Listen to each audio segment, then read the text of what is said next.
Aujourd'hui, Accor n'est quasiment plus propriétaire des murs. On a beaucoup de franchises, du management et quelques hôtels en propre, mais vraiment à la marge. Et donc, du coup, quand on parle de relations avec nos clients finaux, finalement, ce sont via nos collaborateurs en hôtel. Et donc, du coup, c'est déjà eux qu'il faut qu'on réussisse à embarquer si on veut ensuite avoir une expérience client qui soit optimisée. Aujourd'hui, on a des dizaines et des dizaines d'expériences qu'on crée pour nos clients qui n'auraient pas pu se payer en cash. On crée des événements vraiment sur mesure.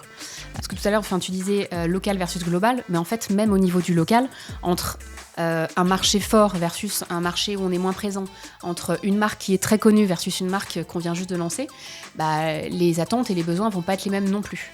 Et donc du coup, comment j'agis pour du coup développer le business de ma marque. Et j'imagine, oui, en effet, que vous êtes hyper tributaire de l'image que peut avoir une ville sur le business. Forcément, quand il y a à chaque fois en fait qu'il y a typiquement des émeutes ou les gilets jaunes sur Paris ou autres, en fait, on voit des pics dans les réservations ou dans les annulations.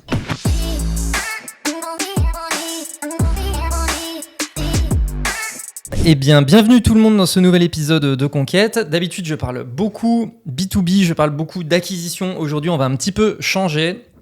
J'ai avec moi Anne-Laure, qui est VP chez Accor. Et on va donc parler beaucoup de Customer Marketing aujourd'hui. Anne-Laure, déjà, ce que je te propose pour commencer, c'est que tu puisses expliquer ton job, puisque donc ton poste, c'est VP E-Commerce Strategy et Transformation Project. En quoi est-ce que ça consiste ? Alors bonjour, le stratégie et transformation en fait au sein des équipes e-commerce d'Accor, finalement ça veut dire que c'est un poste qui est transversal au sein de toutes les équipes e-commerce. Donc je vais travailler sur des sujets stratégiques pour le groupe, mais qui vont impliquer toutes les équipes du e-commerce. Et dans les équipes e-commerce Accor, Europe, North Africa, parce que c'est le pôle dans lequel je suis aujourd'hui. On a bien évidemment des sujets d'acquisition, donc tout ce qui va être média, tout ce qui va être SIA, SEO, etc. On a des sujets de CRM, on a des sujets de on-site marketing, création d'offres, etc. On a des sujets de relations avec nos distributeurs, Booking, Expedia et autres. On a des sujets techniques, comment est-ce qu'on fait évoluer le site internet, et on a toute la relation avec nos hôtels et nos propriétaires. Et donc, au sein de toutes ces équipes-là, plein de sujets, de plus en plus de sujets sont travaillés ensemble, main dans la main. Et en fait, au sein d'un grand groupe, on a souvent la fâcheuse habitude de vouloir travailler en silo, c'est-à-dire que les experts acquisition vont travailler sur l'acquisition, CRM pareil. L'objectif, c'est de voir comment est-ce qu'on peut tous mieux travailler ensemble pour optimiser les résultats qu'on va avoir avec le budget qui nous est alloué en début d'année. Ok. Je te disais en off... Quand je pense à e-commerce, je ne pense pas à Accor. Et donc, moi, ça m'intéresse de comprendre concrètement ce qu'on appelle du e-commerce dans votre cas. C'est vraiment le fait de pouvoir réserver directement en ligne les hôtels, Exactement, etc. c'est la distribution digitale. Et ce qu'on appelle e-commerce, en fait, dans le e-commerce pour Accor, on a la distribution digitale directe qu'on va retrouver sur notre site internet all.com ou sur les sites de nos marques, ibis.com, novotel.com, etc. Mais aussi la distribution indirecte via nos partenaires, Booking, Expedia et autres, qui représentent aussi une grosse partie de notre mix. Ok, et donc quand on distribue au travers, je sais pas, donc d'un Booking, etc., on a la main sur quoi concrètement ? On a la main sur les prix et sur la disponibilité. Ouais, mais c'est tout. Je veux dire, après le travail sur le funnel en tant que tel, de toute façon, après, c'est le Booking qui le travaille. Ok, excellent. Customer marketing, customer experience, comme je te le disais, moi aujourd'hui, je pense que, donc ce que je disais en intro, il y a beaucoup de boîtes B2B, je pense, qui doivent s'inspirer de ce qui se fait en B2C parce que les best practices, là où on voit que c'est le mieux, c'est en B2C et en particulier sur les sujets customer experience. Je pense que le milieu de l'hospitality au global, c'est vraiment best in class dans tous les domaines. Concrètement, question un peu large, je l'accorde, mais c'est quoi les gros challenges à adresser quand on s'adresse au sujet de la customer experience dans l'hospitality ? Alors, il y en a plusieurs en fonction des différents canaux qu'on va utiliser. Si je reprends le sujet e-commerce, c'est comment est-ce qu'on s'assure d'avoir un discours qui soit cohérent en multi-channel avec les clients qu'on adresse, qui sont soit des clients déjà existants, soit des clients qu'on va chercher à acquérir. Ça, c'est un gros pilier, c'est un sujet sur lequel on travaille bien évidemment avec les équipes e-commerce, mais aussi avec les équipes marketing qui sont le porte-parole de l'identité de la marque en tant que telle. Il faut qu'on s'assure, quand on prend la parole pour la marque, d'un point de vue e-commerce, que tout ce qu'on dit reflète bien aussi l'ADN de la marque. Donc ça, c'est un gros sujet où on travaille travaille tous ensemble. Et e-commerce marketing, pas la même team?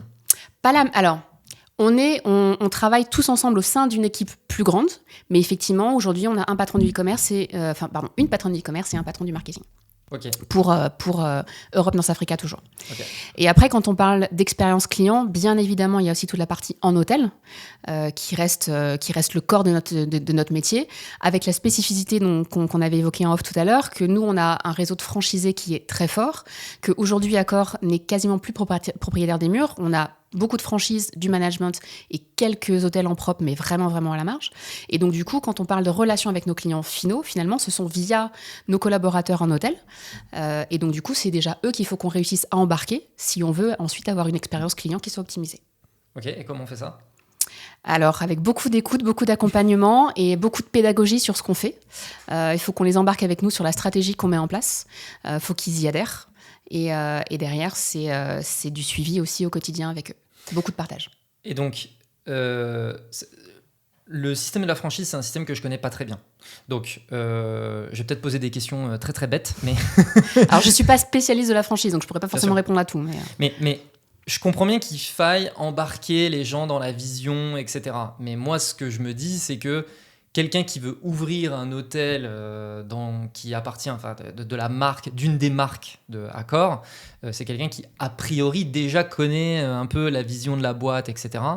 Et donc, de fait, le fait de se rapprocher de Accor pour monter une franchise, j'adhère déjà un petit peu. Mais de ce que je comprends, c'est pas tout à fait le cas. Alors, il y a ça, évidemment. Et puis, on a dans le réseau des propriétaires qui ont de nombreux hôtels avec nous parce que, justement, ils adhèrent à la philosophie. Maintenant, quand on rejoint le groupe Accor, on peut ne pas forcément connaître la façon dont le groupe fonctionne. Et notamment, on fonctionne de façon très différente des groupes américains, Intercontinental, Marriott, etc. Et en fait, quand un hôtel cherche à prendre une enseigne, il cherche avant tout à prendre une enseigne pour la marque, et ensuite pour la distribution. C'est les deux sujets principaux sur lesquels il va regarder. Business. C'est très business. C'est très, très business orienté. Et donc, du coup, il va aussi regarder la partie fee collectée, combien je paye et ce que ça me rapporte. Et donc, l'image de la marque, c'est notamment en Europe, Accor est très fort, Accor est leader, et c'est vrai que les clients viennent assez naturellement vers nous. Et donc, on est aussi beaucoup plus présent grâce à ça. On a un réseau qui est très fort et c'est plus facile d'aller ouvrir un nouvel hôtel en franchise avec un réseau qui est très fort parce qu'on a naturellement des clients. En plus, post-Covid, on avait un business qui était très domestique et qui commence maintenant à se réouvrir, à devenir intra-européen, etc. On reste encore leader. Maintenant, quand on veut adresser une clientèle plus américaine, par exemple, Accor n'est pas forcément la marque emblématique. Ouais. Aujourd'hui, le territoire américain reste quand même couvert très majoritairement par des entreprises américaines. En fait, il y a deux territoires sur lesquels Accor n'est pas leader. C'est l'Amérique du Nord et la Chine, qui sont des territoires qui sont très domestiques aussi et sur lesquels les marques implantées sont des marques locales. Mais du coup, ce que les hôteliers vont regarder, effectivement, c'est est-ce que la marque que je vais ouvrir est suffisamment connue ? Est-ce qu'elle va résonner ? Et quel est le poids de la distribution que la marque et que le groupe va m'apporter ? Et notamment, tout à l'heure, on parlait de e-commerce, c'est quel est aussi le poids de la distribution directe que le groupe va m'apporter, puisque dès l'instant que je passe par un intermédiaire, même si c'est un partenaire, Booking ou Expedia ou autre, il y a une commission supplémentaire qui va s'appliquer. Ok. Je suis propriétaire d'un hôtel, est-ce que j'ai la main aussi sur des éléments marketing, de communication, etc. Ou alors ça, c'est tout géré au global ? Sur la marque, c'est tout géré au global. Ok. Après, Sur mon hôtel, en revanche, dès l'instant que je rentre dans le territoire de la marque, que je m'inscris dans l'ADN de la marque, je peux développer et travailler mon social media, mon Facebook ou autre, pour mon hôtel, en résonance avec l'image de la marque. Ouais, ok. Et donc, on parlait de Customer Experience. Je reviens sur le sujet, à savoir, ok, il y a une réflexion qui est globale, mais bon, après, effectivement, il y a le réseau de franchisés. Donc, comment est-ce qu'on s'assure que cette Customer Experience, de bout en bout, elle puisse être cohérente, quoi ? Alors, on a des questionnaires de qualité qui sont envoyés à tous nos clients. Okay. Alors avec une fréquence évidemment qui est capée sur un client. Enfin, parce qu'on a des clients business qui séjournent énormément avec nous, on va pas leur envoyer un questionnaire pour tout leur séjour, mais on le fait de façon à avoir le plus de volume et le plus de volume qualifié. Et du coup, on mesure énormément d'indicateurs. Donc Alors, je ne pourrais pas vous dire tous les indicateurs exactement qu'on mesure, mais il y en a une bonne cinquantaine sur tous les aspects du parcours client. Et on va mesurer de la propreté jusqu'à la gentillesse du staff. Donc, vraiment, tout est suivi et tous les hôtels sont objectivés sur un niveau de satisfaction client à avoir, qu'on appelle, nous, le RPS, le Reputation Performance Score, et qui nous permet, du coup, de voir les hôtels qui jouent le jeu, qui jouent vraiment la carte de la marque et du groupe, versus les hôtels qui sont détracteurs et sur lesquels on va mettre en place des chantiers individuels avec eux.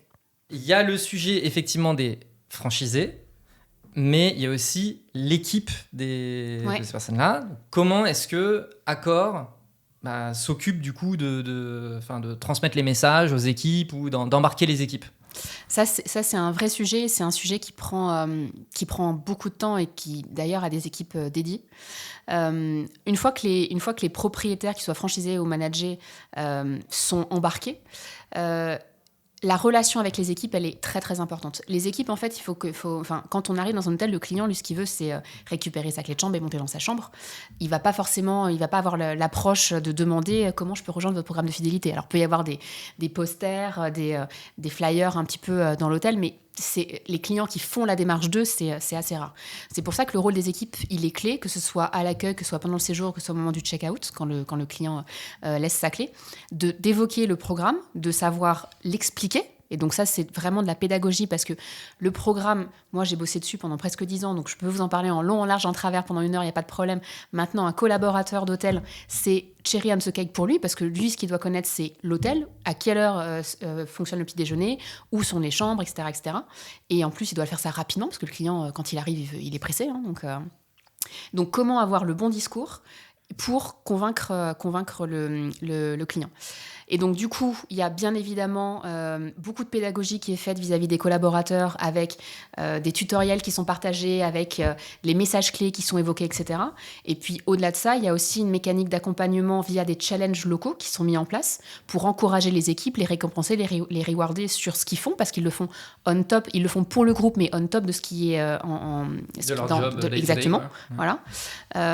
Et donc ça, c'est aussi un élément important. Et c'est comment est-ce qu'on s'assure dans ces challenges d'être le plus fair pour tout le monde, d'embarquer les équipes, mais aussi que les responsables opérationnels régionaux suivent le sujet pour pouvoir avoir le bon discours aussi quand ils font leur visite locale sur un hôtel qui ne joue pas le jeu, comprendre pourquoi ils ne jouent pas le jeu.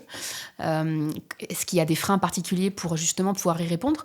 Donc c'est beaucoup de relations et c'est typiquement aujourd'hui, c'est des personnes qui vont faire des réunions avec que ce soit les directeurs d'hôtel ou les adjoints ou juste des front staff office pour leur expliquer comment faire, le pourquoi du comment. Tout simplement expliquer à un collaborateur que, en fait, décocher la case email, ça, en fait, il faut pas le faire parce que moi, très souvent, j'ai entendu ça. Et en fait, quand je vais dans les hôtels, très souvent, évidemment, je vais chez Accor. Et en fait, parfois, on me posait la question est-ce que vous voulez rejoindre le programme Fidélité ? Quand moi, je l'étais, mais que les personnes avec qui je voyageais ne l'étaient pas, j'encourageais à ce qu'ils rejoignent le programme, évidemment. Et très souvent, j'entendais je décoche la case opt-in pour pas que vous soyez spammé. Et donc, ça, c'est aussi un des éléments importants. C'est qu'en fait, il faut expliquer, et c'est beaucoup de pédagogie, que tout ce qui est fait d'un point de vue CRM est fait dans cette logique d'éviter de spammer les clients. Donc, bien évidemment, il y a des mails qui sont envoyés, mais ces mails sont le plus personnalisés possible en fonction des clients pour générer le plus de business possible au final.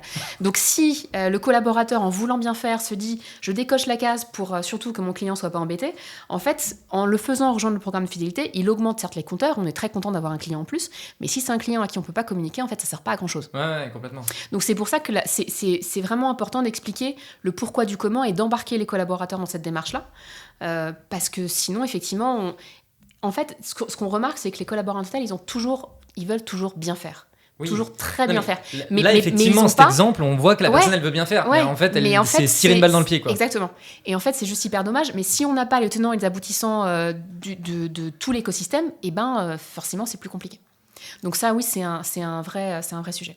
Ok, hyper intéressant. Et le challenge qu'on donne aux collaborateurs, c'est sur quel type de mesure ? C'est sur X clients recrutés en fonction de soit du potentiel. Alors, il y a eu différents critères. Ça pouvait être en fonction du nombre de chambres à une époque. Je crois que maintenant, c'est en fonction du potentiel de clients qui arrivent et qui n'ont pas la carte. D'accord. Parce que si j'ai 50% de mes clients qui arrivent et qui ont déjà la carte, mon potentiel de recrutement, il est que de 50. Il n'est pas de 100. Donc, faut qu'il y ait une logique. Donc c'est en fonction de ça. Et puis, en plus, maintenant, on a toujours, le RGPD oblige. Maintenant, en plus, le client doit revalider son inscription. Donc, il y a quand même une logique encore plus dure. Donc, ça oblige encore plus les collaborateurs, finalement, à avoir le bon discours pour que le client, derrière, aille cocher « Oui, j'accepte de rejoindre le programme ». Oui, parce que j'allais dire, si c'est qu'une affaire de convaincre les gens d'aller sur du programme de fidélité, j'imagine qu'il y en a simplement avec du forcing, ça peut passer. Mais si derrière, il y a en plus cette double validation, en fait, le forcing, ça fonctionne plus. Non, il faut expliquer. Expliquer. Et donc, mais c'est vraiment une logique de performance commerciale vis-à-vis de ce programme de fidélité. Il y a la logique du RPS aussi, donc là aussi, il y a des challenges vis-à-vis de ça ou pas ? Oui. Okay. Mais là, du coup, les challenges, ils sont plus individuels, ils sont vraiment au niveau de l'hôtel, puisque toutes les équipes de l'hôtel vont avoir un rôle. Ok. Je sais que c'est un sujet qui est work in progress non-stop, mais moi, il y a un sujet qui m'intéressait beaucoup, c'est quand on pense hospitality, et je pense surtout à des marques plutôt premium, on va chercher, j'imagine, à avoir vraiment une expérience très personnalisée, où la personne, elle sent qu'il y a une attention qui est donnée particulièrement à sa personne. Et en même temps, grand groupe, beaucoup d'hôtels, etc. Donc, gros challenge de arriver à générer de la personnalisation at scale. Et autant une boîte 100% digitale, start-up, etc., la personnalisation, ça passe par de l'email, etc. Là, les gens vivent quand même une expérience physique dans l'hôtel. Donc, la personnalisation, c'est de la vraie personnalisation. Donc, comment est-ce qu'on arrive à faire ce travail-là ? Alors, il y a plusieurs, dans la personnalisation, il y a vraiment les deux sujets que tu viens d'évoquer et chez Accor, on essaye vraiment de travailler les deux. La personnalisation e-commerce, et j'y reviendrai après, et la personnalisation à l'hôtel.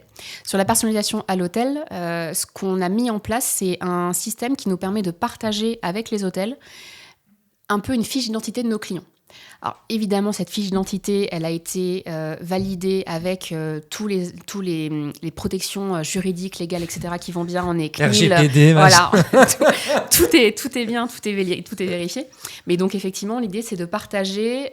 Quand je suis un hôtel premium ou luxe, j'ai un client qui vient chez moi, il vient peut-être pour la première fois. Par contre, il peut être extrêmement fidèle au sein du groupe. Comment est-ce que l'hôtel va le savoir ? Et donc du coup, on le partage via cette fiche d'identité. Donc les hôtels ont la possibilité de filtrer en fait les clients en fonction de leur statut au sein de notre programme de fidélité pour du coup accorder un accueil plus privilégié au sein de nos clients les plus fidèles. Et donc du coup, sur cette base de cette fiche d'identité, on a bien évidemment des informations de séjour, etc. Mais on a aussi des informations de préférence que le client peut lui-même remplir aussi s'il le souhaite sur sa fiche client. Et donc dans ces cas-là, les informations sont partagées à l'hôtel et il peut, s'il le souhaite, mettre les petits chaussons à droite du lit s'il le veut, la chambre à 23 degrés parce que c'est comme ça. Alors 23, 19, parce que c'est comme ça que le client l'aime bien, etc., etc. Donc tous ces éléments-là sont dans la fiche client et ça, c'est partagé à l'hôtel. Évidemment, les hôtels ne peuvent pas le faire pour tous les clients. Plus je suis un gros porteur, si j'ai, je pense à certains de nos hôtels qui ont plus de 500 chambres, on ne peut pas le faire pour toutes les chambres. Donc l'idée, c'est vraiment de le faire en fonction, pour les clients qui ont la plus grande valeur ajoutée pour le groupe, mais aussi, bien évidemment, après, un client régulier d'un hôtel, l'hôtel n'a même pas besoin de ces éléments-là, il connaît le client, voilà. Donc là, après, c'est vraiment une relation individuelle qui va se mettre en place. Donc ça, c'est vraiment pour la partie in situ. Ouais. Et après, on a la partie e-commerce dont tu parlais. Effectivement, il y a la partie email, mais pas que. Il y a tout ce qui va résonner autour, donc toutes les communications qu'on peut avoir en push ou en pull auprès des clients. Quand j'arrive sur le site internet, qu'est-ce que je vois ? Et donc tout ça, c'est des éléments, comme tu le disais, qui sont toujours work in progress parce que la technologie est en train de s'améliorer au fur et à mesure. Mais effectivement, c'est comment est-ce qu'on met en place ces outils, comment est-ce qu'on assure d'avoir les bons contenus, d'avoir les bonnes data clients pour du coup pouvoir personnaliser et afficher les bons messages aux clients quand il le faut. Je me permets d'interrompre l'épisode pour vous présenter Bulldozer, l'entreprise derrière la production de ce podcast. Bulldozer est un collectif spécialisé en marketing et growth et notre job, c'est de maximiser la performance marketing et commerciale des entreprises sur l'ensemble de leur funnel, donc de la génération de leads à leur conversion et leur rétention. Pour ça, on s'appuie sur différents leviers, le premier étant notre pool de plus de 200 experts qui composent le collectif et qui nous permettent d'adresser des sujets aussi divers que la demand gen, l'outbound, le SEO, les RevOps, etc. ainsi qu'une méthode de travail scientifique, data-driven et qui exploite ce qui se fait de meilleur en termes d'outils et technologies. On a accompagné plus de 200 clients depuis notre création en 2022 et parmi nos références, on trouve des super boîtes comme Aircall, Salesforce, Payfit ou Mooncard, pour ne citer qu'elles. Si vous aussi, vous souhaitez faire de votre marketing non plus un simple générateur de leads ou de notoriété, mais bien un générateur de revenus, je vous mets un lien vers notre site internet en description. Écrivez-nous, je pense qu'on peut faire de très belles choses ensemble. Allez, on reprend. Est-ce que sur la partie e-commerce digital, il y a des endroits clés où vous avez identifié que là, il y a de la personnalisation à mettre pour vraiment améliorer drastiquement la customer experience? C'est ce que je viens d'évoquer en fait sur le site. Ça c'est un gros point. Enfin le site, l'app, enfin tous nos touchpoints digitaux. Sur la partie CRM, tu l'évoquais. Évidemment, l'email aujourd'hui reste le channel le plus développé chez nous, mais on cherche à développer de plus en plus d'autres channels. Donc on a déjà le SMS, on a déjà les push-up, on fait du push web maintenant. On veut développer aussi des groupes WhatsApp. Et donc du coup, qui dit groupe WhatsApp dit aussi communauté, donc dit encore plus de personnalisation. Donc tous ces canaux-là. Et puis après, c'est comment aussi sur la partie communication média, j'arrive à avoir cette personnalisation qui est de plus en plus grande. Alors pas forcément au niveau individu, parce que ça, de toute façon, c'est très, très compliqué. Oui. D'autant plus avec la fin des cookies tiers qui est en train déjà de se mettre en place. Où, déjà, si on arrive juste à être segmenté, c'est déjà pas mal. Ouais. Mais effectivement, de se dire que je ne vais pas pousser un message pour présenter le groupe Accor à quelqu'un qui nous connaît déjà. Par contre, je vais mettre en avant plutôt une marque ou une offre ou quelque chose. Et donc, c'est à ce niveau-là comment j'utilise la segmentation interne à Accor ou via les partenaires avec qui on travaille, évidemment les Google et autres, pour travailler ça. Ok.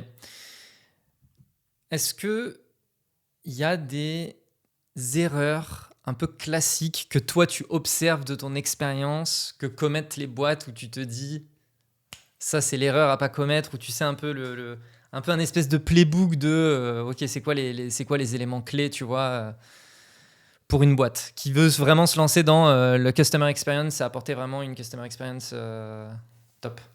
Pour moi, l'erreur principale, la grosse erreur, c'est de travailler en silo. C'est si on veut vraiment que le client ait une expérience sans couture, on va dire. L'expérience, elle est pas silotée, elle n'est pas que sur le web, elle n'est pas que sur email, elle n'est pas que en hôtel. C'est vrai, elle est sur tous les touchpoints. Et je peux avoir une expérience à un instant T. Et en tant que client, je peux avoir aussi un comportement loisir à un moment, business à un autre moment.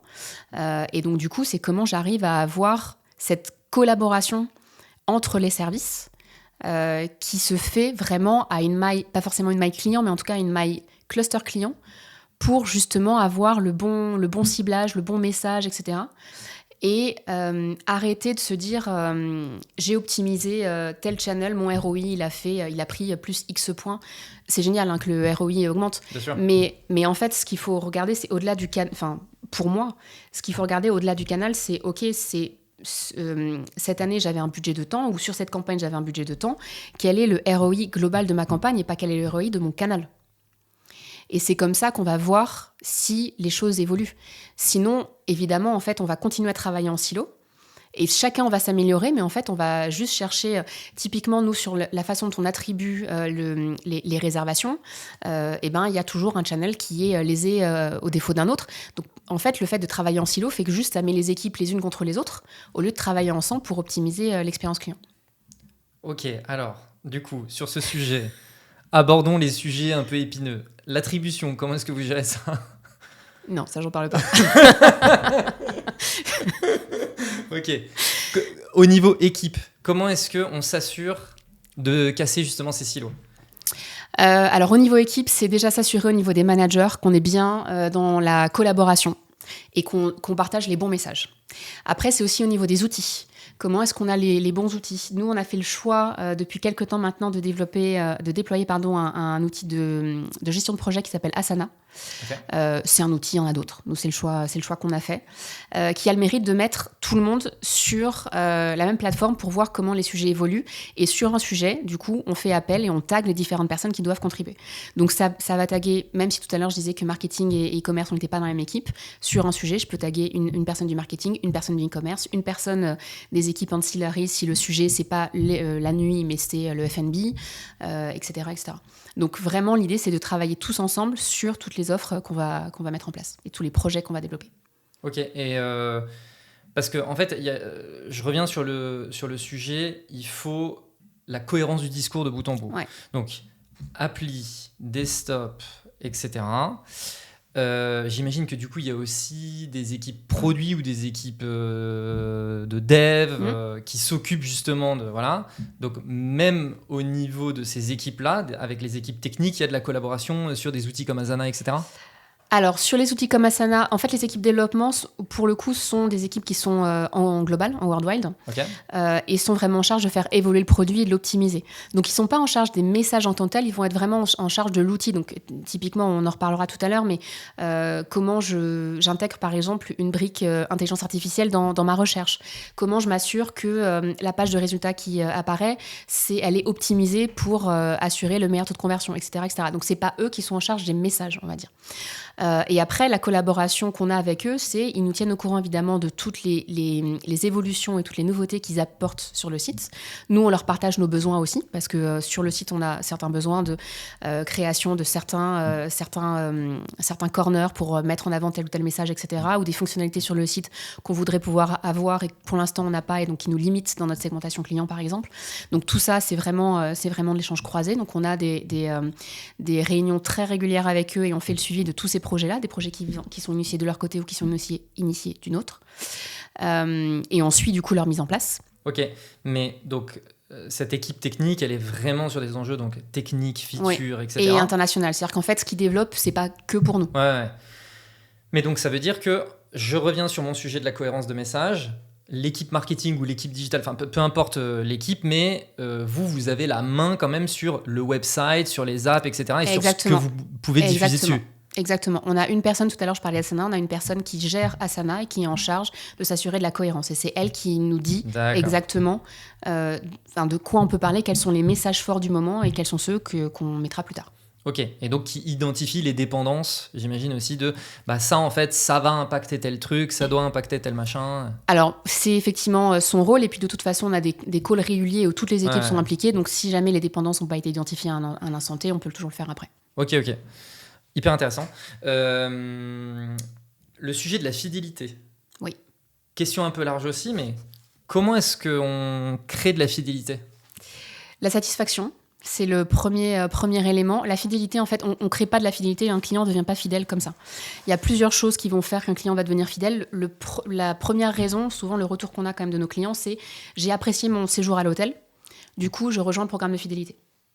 Et donc, c'est une première expérience positive qui va entraîner, la suite. Derrière, évidemment, c'est une relation, et notamment une relation par email ou par d'autres canaux digitaux, qui doit créer du lien. Donc, on doit aussi partager tout ce que le groupe peut offrir, faire rêver aussi les clients et leur montrer que grâce à leur fidélité, ils vont avoir des choses qu'ils n'auraient pas pu avoir autrement. Alors, on a évidemment toute une partie programme de fidélité où je gagne des points et je peux échanger mes points contre des nuits. Voilà. Donc ça, c'est le traditionnel. C'est un peu pour reprendre l'exemple de Booking, c'est j'ai mes 10% Genius si voilà.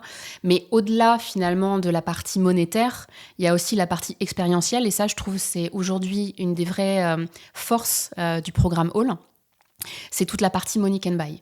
Aujourd'hui, on a des dizaines et des dizaines d'expériences qu'on crée pour nos clients qu'ils n'auraient pas pu se payer en cash.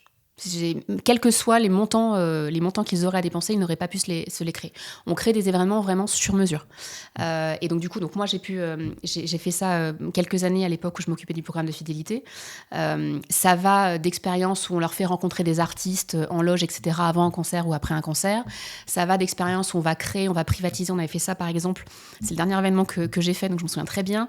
À Pompéi, on avait fait une soirée où donc les clients échangeaient leurs points pour la soirée, et en fait c'était comme sous la Rome antique, donc tout le monde était en toge, etc., avec les chanteurs et tout ça, et avec visite de Pompéi.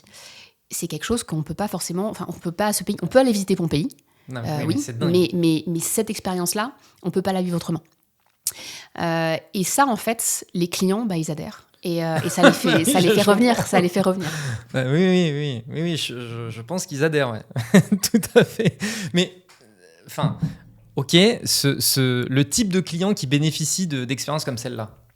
Alors évidemment, ce type d'expérience-là, elle est pas ouverte à tous. Et puis de toute façon, le nombre de places était limité. Évidemment. Il faut effectivement un certain nombre de points. Maintenant, on a pléthore d'événements qui commencent avec pas beaucoup de points. Donc à partir de 500 000 points, donc grosso modo l'équivalent d'un ou deux séjours, je peux déjà avoir accès à des événements. On a un partenariat par exemple avec Fever que vous connaissez peut-être, qui fait de l'événementiel. Donc du coup, je peux utiliser mes points pour faire un événement Fever. Et donc ils sont présents partout en France et à l'international aussi. Donc ça aussi, c'est des choses, des 15, 20, 30 euros, on peut avoir accès à des choses. Ok. Mais quoi qu'il arrive, l'élément central qui va permettre de déterminer j'ai accès à quoi, c'est les points. Alors, les points, c'est la base. Effectivement, c'est au sein du groupe Accor, en tout cas, c'est la base de notre programme de fidélité et c'est aussi sur cette logique de points que je vais grimper en statut. Et donc, les points sont déterminés par le montant de mes dépenses ? Oui, et le nombre de nuitées. Ok. D'accord. L'équivalent d'un programme Flying Blue Air France ou... Ouais, ok. Donc, je reviens sur le sujet fidélité parce que j'ai eu l'impression que tu n'avais pas terminé. On avait fait le premier point. Donc, fidélité, c'était les expériences. C'était le premier point. Le premier point, c'était quoi ? Je me souviens plus. La satisfaction du client. Satisfaction. Donc, c'est premier point, satisfaction. Deuxième point, expérience. Pas de troisième point, c'est les 2 points clés. Ça peut être les 2 seuls points. Non, mais je réfléchis, mais effectivement, pour moi, c'est les deux points les plus saillants qui vont revenir. Je peux être déçue à un moment. C'est pas forcément gênant si derrière ma déception est traitée, est bien traitée. Et d'ailleurs, on observe qu'on a certains clients qui ont été mécontents à un moment, mais la réclamation en fait a été très bien traitée et deviennent encore plus satisfaits après et encore plus fidèles. Donc ça c'est un point. Mais oui, non, la vraie fidélité, pour moi, c'est celle-là. Ouais. Très cool. Bon, Accor, énorme boîte mondiale. Donc, moi, j'ai bien compris comme quoi, toi, tu gérais la partie IMIA, on va appeler ça comme ça. Alors, ENA, on n'a pas le Middle East. C'est Europe, North Africa. En fait, on a toute la zone Europe plus l'Afrique du Nord. Ok, donc ENA, c'est comme ça. Voilà. Ok, donc zone ENA. Non, mais c'est bien. Comment est-ce que vous gérez, du coup, le sujet global versus local ? Ça dépend des années. Ok. Non, blague à part, en fait, bon, comme beaucoup de groupes, je pense qu'il n'y a pas d'organisation idéale et donc du coup, on a subi des réorganisations et notamment ces quelques dernières années depuis le Covid, il y en a eu plusieurs. Il y a des périodes. On a des périodes où le groupe a été assez globalisé, centralisé. Et donc, du coup, c'était le global qui avait plutôt la main et les pays partageaient plutôt et mettaient en place une stratégie globale. Là, on est plutôt dans une logique inversée où c'est plutôt une logique délocalisée, justement. Et donc, ce sont les marchés qui, du coup, connaissent mieux, effectivement, le business local, qui ont vraiment la main sur quel message, quelle stratégie, quelle politique mettre en place et se font le lien avec les équipes techniques qui sont là en support. Ok. Du coup, ça évoque une question, c'est vraiment une curiosité pure, mais la majorité des voyageurs donc de vos clients, ils voyagent en local ou c'est justement pour aller à l'étranger ? Ça dépend des marchés. Sur la zone ENA, pour le coup, donc Europe, North Africa, on est à plus de 90% sur des voyages qui sont intra-zone. Oui, donc ça explique aussi probablement la raison pour laquelle le marché local a autant de pouvoir. Alors, ça va être le cas pour notre zone, mais maintenant, si on prend par exemple le Middle East, c'est une zone où les clients sortent beaucoup de la zone. Ils vont beaucoup en Europe, beaucoup en Amérique. Donc en fait, ça dépend vraiment. Mais c'est des discussions typiquement qui sont... là, on vient nous d'implémenter en fait une politique de gestion du business qui justement vient de changer. Au tout début d'année, avant, on travaillait en mode destination, donc comment je génère le plus de chiffre d'affaires, parce que bon, on est là pour faire du chiffre, le plus de chiffre d'affaires dans mes hôtels. Aujourd'hui, au sein des équipes e-commerce, on est là pour générer le plus de chiffre d'affaires généré par les clients de la zone, quelle que soit la destination. D'accord. Et donc, du coup, évidemment, le gros du business va être fait dans notre zone. Et donc, comment est-ce qu'on optimise les flux inter-pays ? Mais c'est aussi comment est-ce qu'on envoie du business à MEAPAC, comment est-ce qu'on en envoie du business aux Amériques, comment est-ce qu'on envoie du business en Chine. Ok, intéressant. Ce qui permet aussi d'être, d'une certaine manière, beaucoup plus proche du client en tant que tel. Ouais. Parce que naturellement, c'est le client de ma zone, quoi. Donc, exactement. Peu importe où il va, c'est le client de ma zone, quoi. Exactement. Ce qui simplifie la façon de travailler, puisque quand on met en place des campagnes médias, notamment, même pour mettre en avant une destination Amérique ou autre, en fait, on peut recevoir des éléments de l'Amérique ou de Middle East pour nous dire le message à relayer, c'est celui-là, mais on ne va pas le relayer de la même façon en tant qu'autochtone versus la façon dont une agence externe l'aurait fait. Oui, puis j'imagine qu'il y a aussi un sujet qui est la manière dont un pays voit la destination qui est très différente. Exactement. Selon qu'on soit du pays. On n'en parle pas de la même façon. Ouais, forcément. Ok, donc on a vu le global versus local. Ça m'intéresse aussi de savoir, il y a beaucoup de marques. Oui. Comment est-ce que ça se gère, ce global versus local d'une certaine manière, mais entre Accor et les différentes marques? Alors, ce qu'il faut savoir aussi, c'est que dans la dernière réorganisation qu'on a mis en place, on a isolé les marques Luxury et Lifestyle qui ont été organisées en maison. Et donc, du coup, aujourd'hui, elles fonctionnent en mode start-up et en mode worldwide. Et donc, du coup, dans les équipes Accor, vous n'allez pas aimer ça, c'est encore un acronyme PMI, Premium, Mid-Scale and Economic. Okay. On travaille, du coup, nous, sur les marques qui vont de Hôtel F1 jusqu'à Pullman. Donc on a une petite vingtaine de marques. Pullman, c'est plutôt premium, non? Pullman, c'est premium. Ouais. En fait, nous, on s'arrête au premium. On fait plus. Enfin, le luxe et le lifestyle sont gérés en mode start-up, donc worldwide. Et donc luxe, c'est Sofitel, par exemple. Luxe, Sofitel, par exemple, exactement. Okay. Et donc voilà. Donc nous, on va donc de Hôtel F1 à Pullman. Et donc sur ces marques-là, sur la partie e-commerce.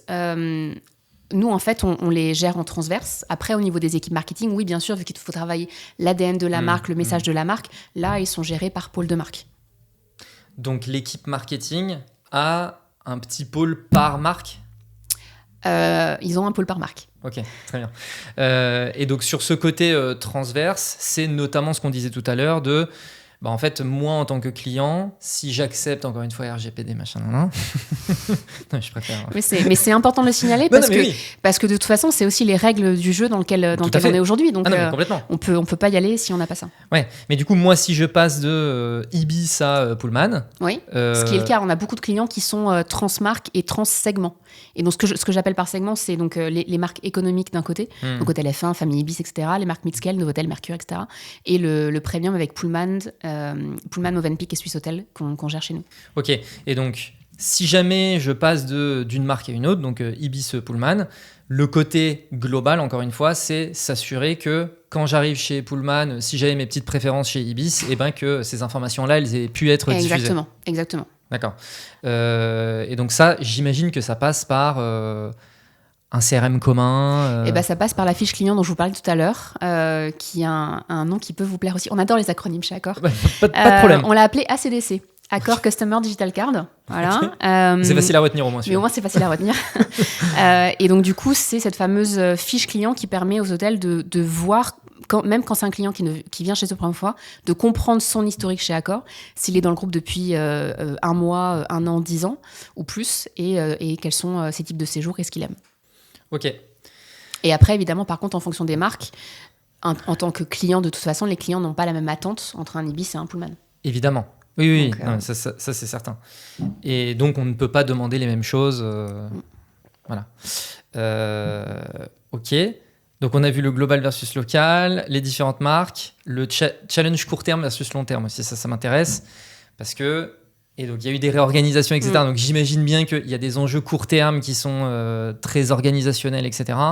Et les challenges long terme. En fait, moi, naturellement, ce que je me dis, c'est une grosse boutique qui a fait ses preuves. Il y a un réseau qui est énorme. Donc, on peut penser au long terme. Et en même temps, on a des enjeux de performance au court terme. Comment est-ce qu'on arrive un peu à mixer ces deux éléments-là ? En fait, on le fait en travaillant sur nos marques.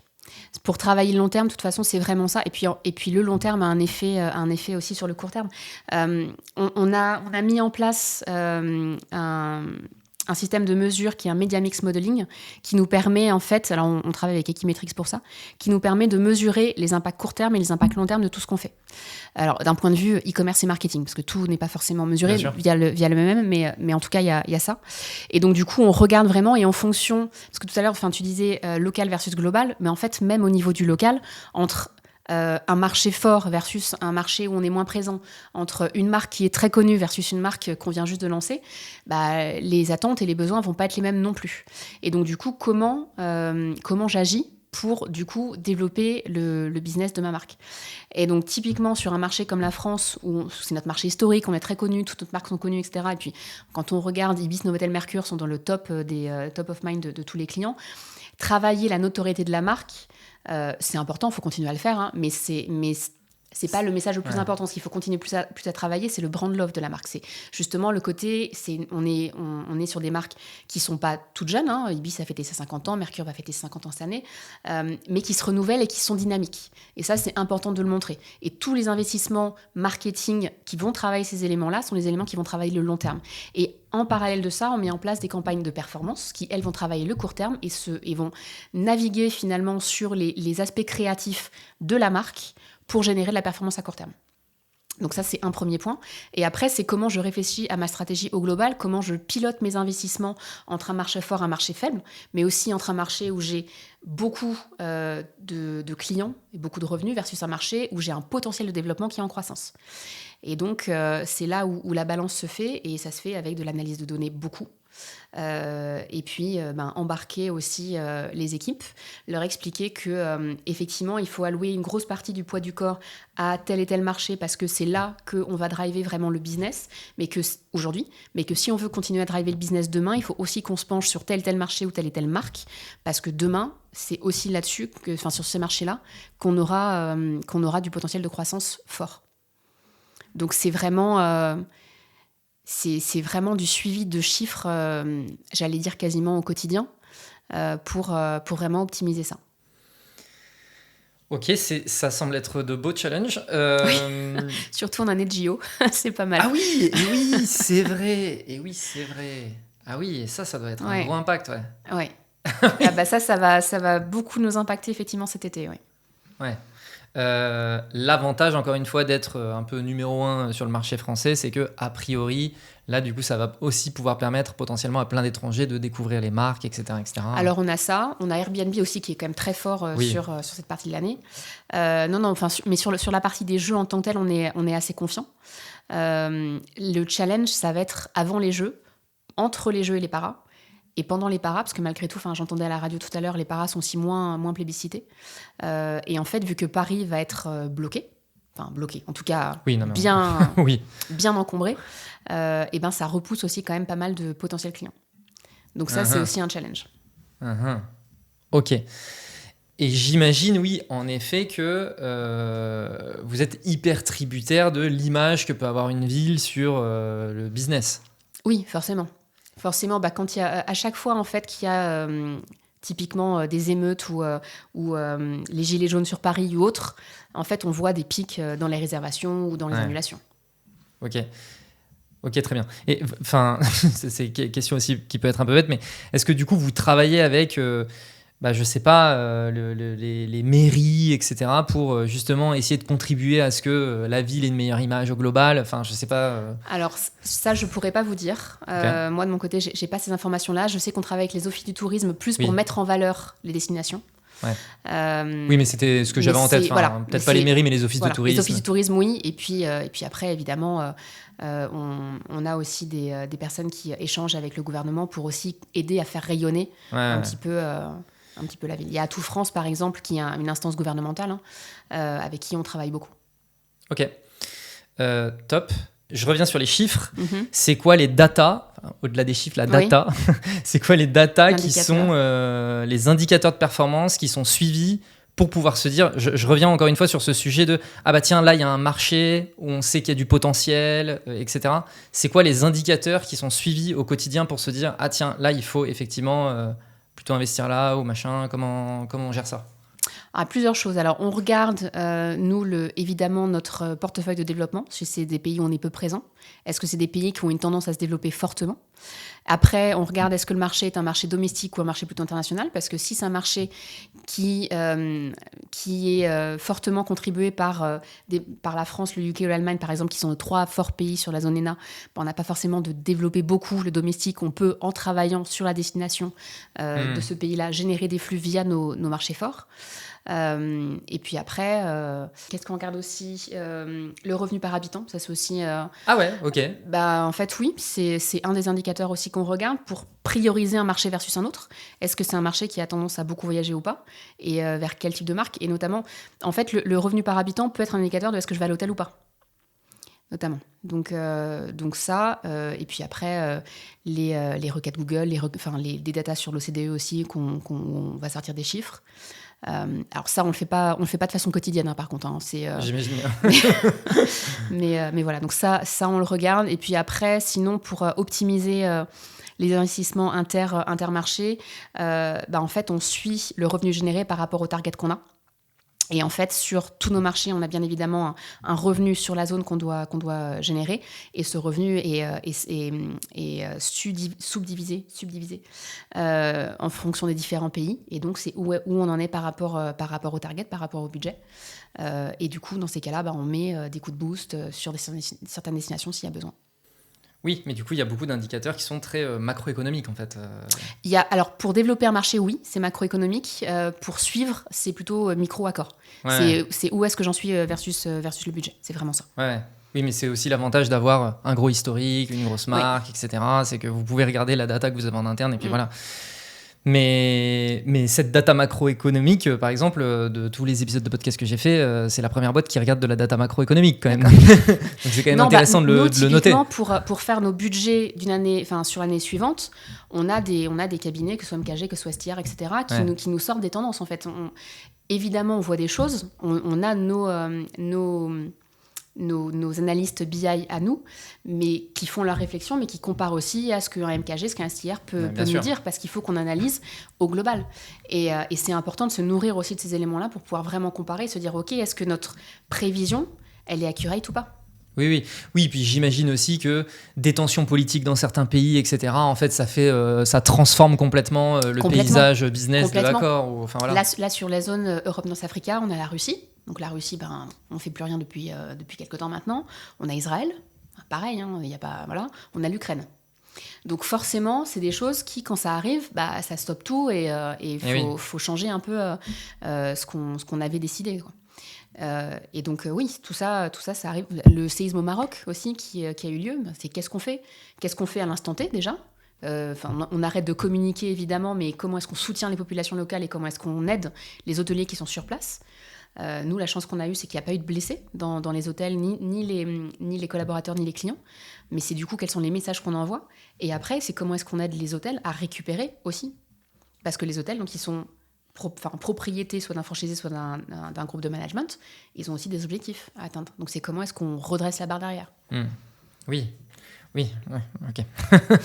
Dans les prochains challenges de Accor, le sujet de l'IA, on a mentionné rapidement le sujet de l'IA. Comment est-ce que vous intégrez ces sujets en interne? Alors, on l'intègre. Énormément d'équipes travaillent dessus. On a bien évidemment les équipes techniques dont on parlait tout à l'heure. Un des sujets sur lesquels ils travaillent beaucoup, c'est notamment sur la partie moteur de réservation. Aujourd'hui, de plus en plus de gens vont... Alors, et en plus, Google commence à fonctionner comme ça maintenant aussi.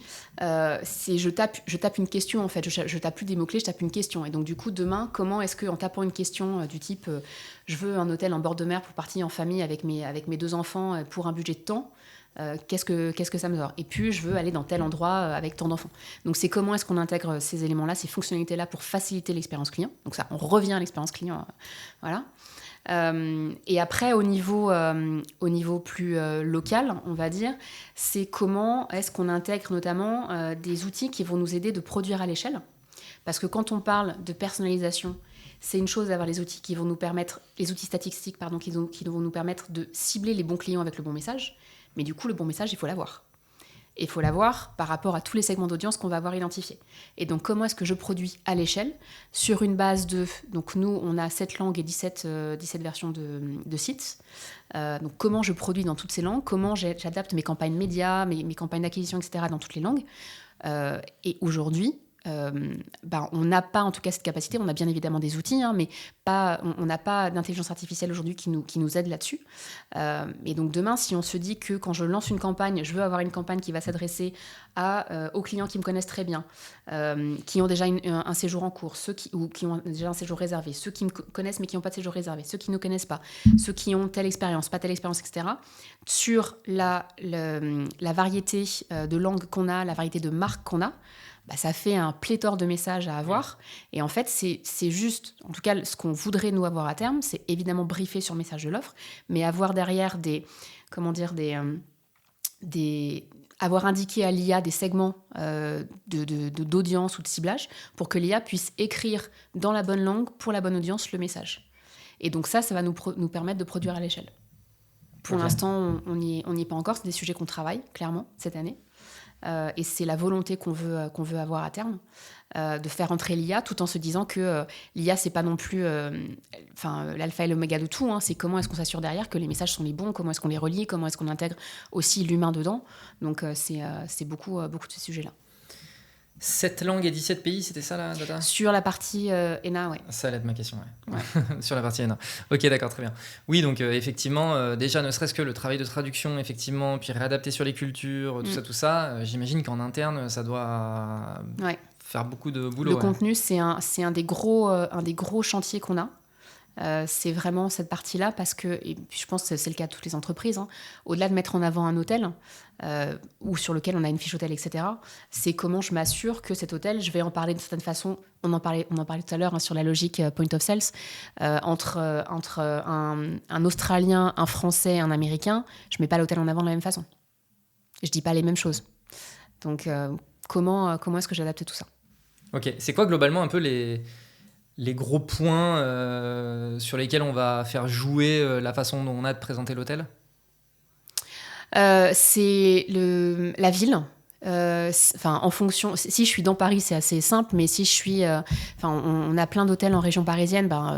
Pour un client international, faut lui présenter d'une façon où il ait quand même envie d'aller en région parisienne.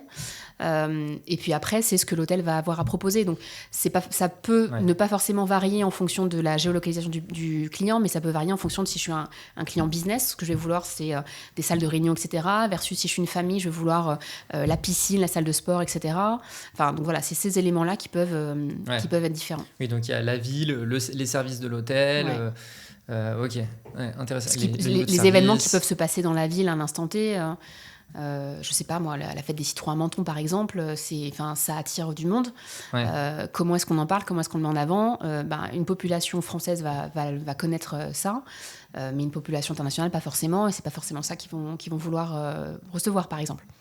Donc, ok, je reviens sur les messages parce que j'ai l'impression que c'est quand même vraiment le cœur du réacteur, le message, et puis en plus de ça, je suis en train de réaliser que vous êtes aussi ou subissez d'une certaine manière, ou alors vous êtes content de ça, mais la saisonnalité.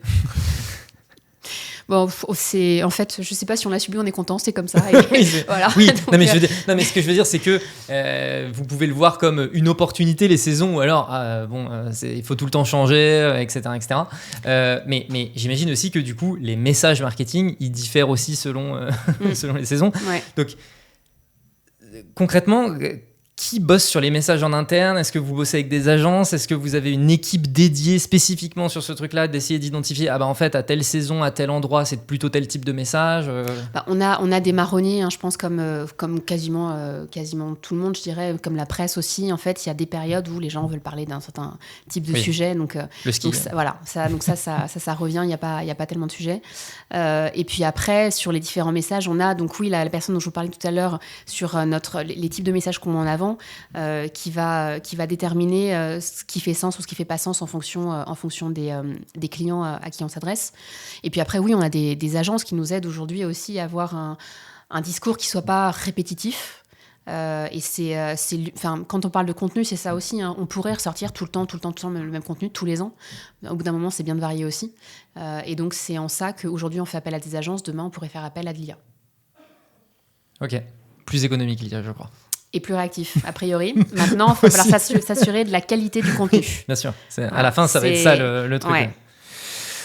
Bon bah top, on a donc fait un grand tour du sujet accord. Et ben merci beaucoup d'avoir partagé tout ça. Un merci. plaisir. Pour les personnes qui veulent te contacter, c'est LinkedIn. LinkedIn, c'est très bien. LinkedIn, c'est très bien, super. Et ben merci beaucoup à toutes les personnes qui ont écouté l'épisode jusqu'à maintenant. Merci pour votre fidélité aussi, pour en revenir à ce sujet-là. Et puis, si vous avez aimé, vous pouvez écrire à Anne-Laure du coup sur LinkedIn ou les 5 étoiles, tout ça, vous connaissez. Et on se dit à la semaine pro, à bientôt.